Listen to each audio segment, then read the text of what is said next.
वसई विरार महानगर पालिका के अधिकारियों पर और यहाँ के झोलाछाप बिल्डरों पे सीबीआई और ईडी की जांच होनी चाहिए। कहते हैं ना कि सबूत नहीं तो गुनहगार बेकसूर, सबूत नहीं तो जो बेकसूर है वो गुनहगार हो जाता। अच्छा बिल्डर जो है यहाँ के लोकल लोगों का नाम लेकर है, जो बड़े बड़े लोग हैं, जो राजनीतिक पार्टियाँ, उनका एक तरफ है मंदिर और दूसरी तरफ देख सकते हो है मस्जिद। मेरे स्क्रीन पे आपने देखा एक तरफ मंदिर और एक तरफ मस्जिद। अब मैं आपको बता दूं, और तीसरी तरफ ये देख सकते हो यहाँ पे ये 4 बार बना और 4 बार टूटा है, ये भी आप देख लो। और मैं आगे बात करूँगा, मैं चाहूँगा कि ज़रा सा आप ये जाते हुए जो बैलगाड़ी है और बैल है इन्हें भी दिखाओ आप, और इन पे भी चर्चा करेंगे कभी हम, क्योंकि ये बहुत बड़ा पॉइंट वाली बात है। चलिए अब बात करते हैं मुद्दे की। आज इस वीडियो को आपको शेयर करना पड़ेगा, मजबूरी आपको शेयर करना पड़ेगा अगर आप इस देश के नागरिक हो और ईमानदार हो तो।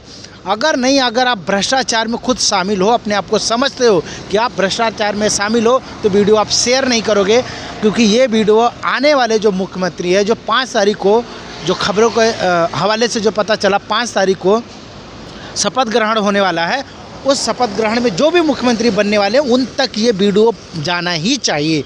क्यों जाना चाहिए उसका रीज़न भी आपको बता दूं। मेरे स्क्रीन पे जो तस्वीर चल रही, मेरे वीडियो चल रहा है, उसमें आपको दिखाई दे रहा होगा कि उसमें क्या हो रहा है।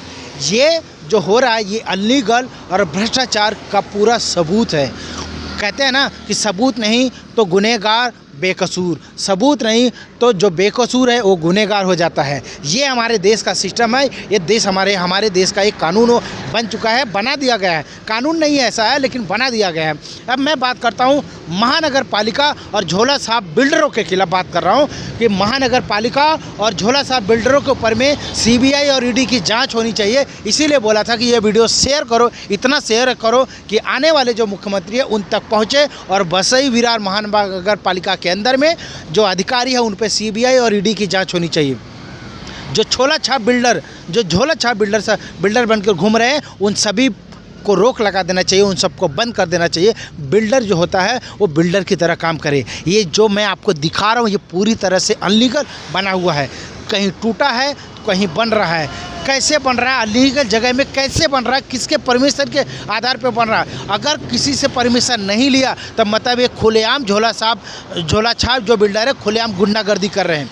मैं बता रहा हूँ कि इन पे सीबीआई जांच होनी चाहिए, इन पे ईडी की जांच होनी चाहिए, इन पे पूरी। और यहाँ के जो लोकल अधिकारी, जो पुलिसकर्मी, जो हमने सूत्रों के हवाले से जो मुझे पता चला है कि पुलिस भी इसमें शामिल है और कहीं ना कहीं इसमें पत्रकारों का भी कुछ हाथ है, ये भी समझ में आता है पढ़ ले, क्योंकि ये बिल्डर लोगों ने ही हमको बताया और कबूला है कि ऐसा ऐसा होता है। इसीलिए मैं चाहूँगा कि बार बार कह रहा हूँ कि ये वीडियो को शेयर कीजिए और आने वाले मुख्यमंत्री तक पहुँचे और वसई विरार महानगर पालिका के अधिकारियों पर और यहाँ के झोलाछाप बिल्डरों पे सीबीआई और ईडी की जांच होनी चाहिए, तब जाके कहीं ये भ्रष्टाचार रुकेगा। ये झोलाछाप बिल्डर जो है यहाँ के लोकल लोगों का नाम लेकर है, जो बड़े बड़े लोग हैं, जो राजनीतिक पार्टियाँ, उनका नाम लेकर कहते हैं कि ये उनका साइड हमारा नहीं है।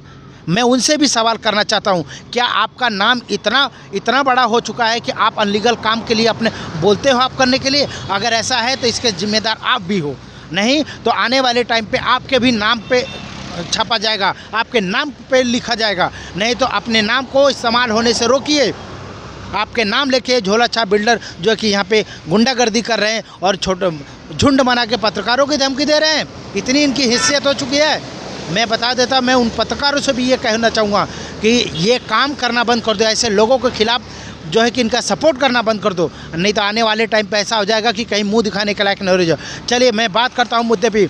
जो आज हमारे वसई विरार महानगर पालिका के अंदर में जो ये भ्रष्टाचार हो रहा है, ये जो अनलीगल घरें बन रही हैं, जो आपने देखा कि नाला सपारा के अंदर में बसंत नगरी में 41 बिल्डिंगें जो गिरा है, जिसमें से 7 बिल्डिंगें गिर चुकी है। वहाँ के लोगों से जब हम मिले तब पता चला कि उनको सामान निकालने तक का मौका नहीं दिया गया। 7 बजे जाकर उनको घर से निकालकर उनके सामान जो है कि वो निकालने नहीं दिया गया। सारे के सारे सामान उन पर दब गया और रोड पे रह रहे बेचारे, उनका दुख दर्द कौन समझेगा।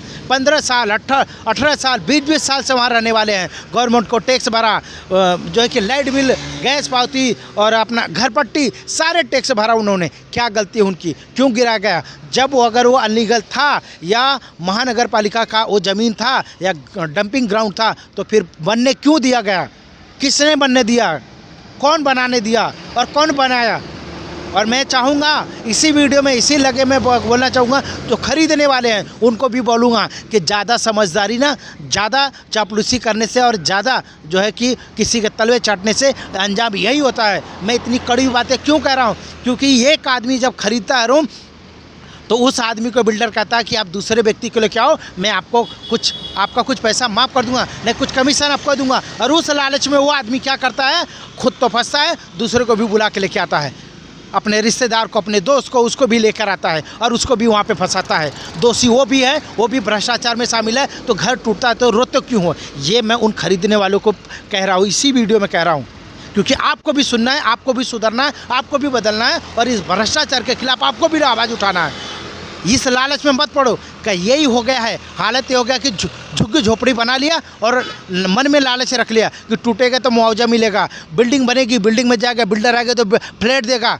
इस लालच में झोपड़ी बना के रहते हो ना, ये भ्रष्टाचार को आप बढ़ावा दे रहे हो। आने वाले जितने भी सरकारी कर्मचारी हैं, जितने भी नेता हैं, जितने भी कर्मचारी सब हैं, सबके सब करोड़ों अरबों का जो है कि घोटाला कर रहे हैं। आप बोल नहीं पा रहे, उसका रीज़न यही है।